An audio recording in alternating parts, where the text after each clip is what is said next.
Il y a des moments dans la vie où on a l'impression qu'il nous manque quelque chose.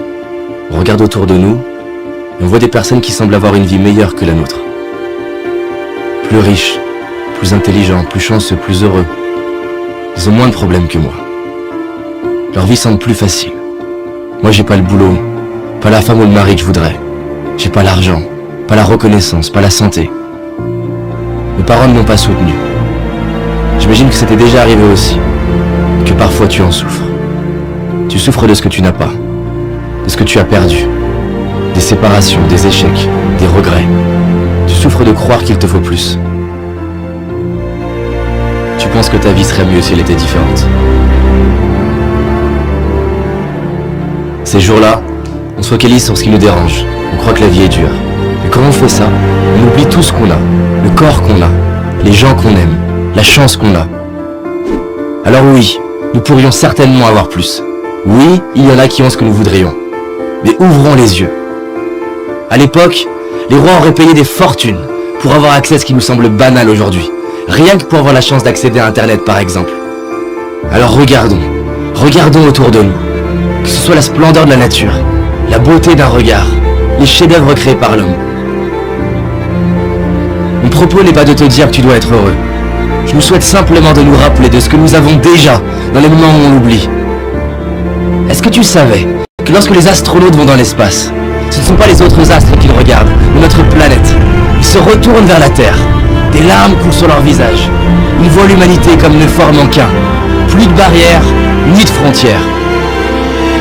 Si je te parle de ça, c'est parce que près de 50 études très sérieuses sont arrivées à la conclusion que la pratique de la gratitude est un des moyens les plus efficaces pour notre bien-être.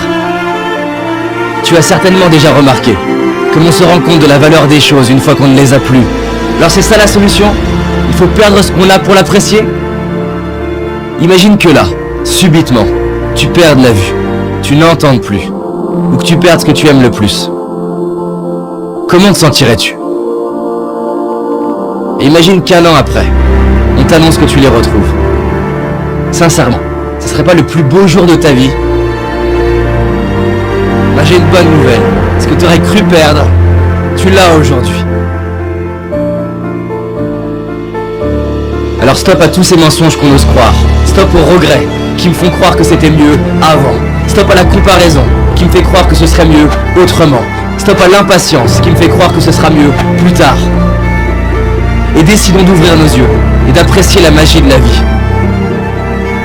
Je te propose de respirer avec moi, de fermer les yeux, de laisser défiler les personnes déjà présentes dans ta vie et pour qui tu ressens de l'amour. Prends le temps de voir leur visage, leur expression bien à elles, leur regard, le son de leur voix. Tu peux même retrouver des moments où tu vois l'amour qu'ils te portent à travers un regard, un geste, une attention, des paroles.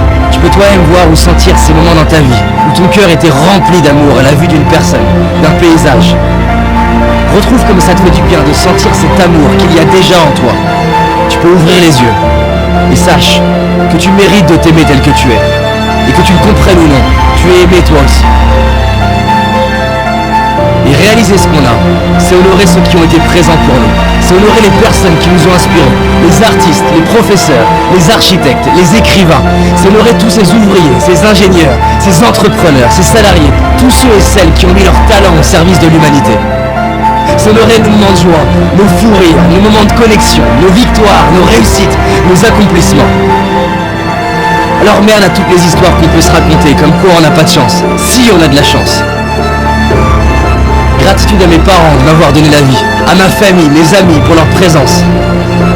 Merci à la magie de la vie pour la perfection de mon corps, à mes yeux pour me permettre de voir tant de splendeur, à mes oreilles pour avoir le bonheur d'entendre ces superbes musiques, à mes mains pour toucher la vie, sentir la peau de la personne que j'aime, à mes pieds, à mes jambes qui me soutiennent depuis le début et me permettent de marcher, de courir, de danser. Tu n'as peut-être pas tout ce que j'ai cité, mais tu en as au moins une, et rien que celle-ci, combien elle vaut? Il y a aussi toutes ces choses qui peuvent nous paraître banales et qui pourtant sont si précieuses. Gratitude d'avoir l'eau courante, l'électricité, un toit, des vêtements.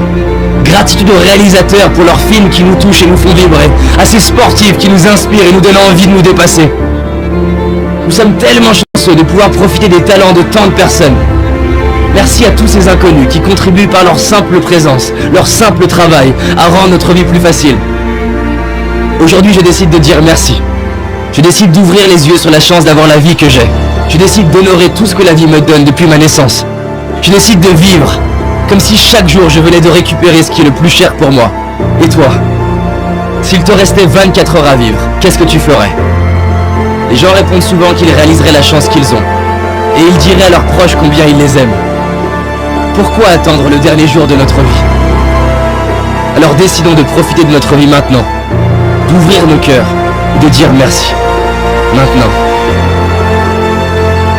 Merci.